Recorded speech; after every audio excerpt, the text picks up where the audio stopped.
சென்னையில் தொழிலதிபர் தொடர்புடைய 8 இடங்களில் வருமான வரித்துறை நடத்திய அதிரடி சோதனையில் 130 கோடி ரூபாய் பணம் மற்றும் 100 கிலோ தங்க கட்டிகள் சிக்கியுள்ளது. வேலூரைச் சேர்ந்த பொதுப்பணித்துறை கான்ட்ராக்டர்கள் சேகர் ரெட்டி மற்றும் ஸ்ரீனிவாச ரெட்டி இவர்கள் இருவரும் செல்லாத பணத்தை மாற்றுவது மற்றும் புதிய ரூபாய் நோட்டுகளை பதுக்கி வைத்திருப்பதாக வருமான வரித்துறைக்கு தகவல் கிடைத்தது. இதனைத் தொடர்ந்து இந்த இருவரின் வீடுகள் மற்றும் ஆடிட்டர் பிரேம் என்பவருக்கு சொந்தமான வீடு உள்ளிட்ட 8 இடங்களில் நேற்று வருமான வரித்துறை அதிகாரிகள் சோதனை நடத்தி வருகின்றனர். இந்த சோதனையில் 130 கோடி ரூபாய் அளவிற்கு பழைய மற்றும் புதிய ரூபாய் நோட்டுகள் சிக்கியுள்ளதாக தெரிகிறது. மேலும் தனியார் ஹோட்டலில் பதுக்கி வைத்திருந்த 100 கிலோ தங்க கட்டிகளும் சிக்கியுள்ளது. தொடர்ந்து அதிகாரிகள் சோதனை நடத்தி வருகின்றனர்.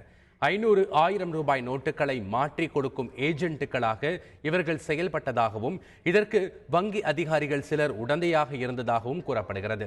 இதற்கிடையே சென்னை டி நகரில் வருமான வரித்துறை புலனாய்வு பிரிவு இயக்குனர் பவன்குமார் மற்றும் கூடுதல் இயக்குனர் ஜாய் ஜோஸ் ஆகிய இருவரும் நேரில் சென்று இந்த சோதனை குறித்து விசாரணை மேற்கொண்டு வருகின்றனர்.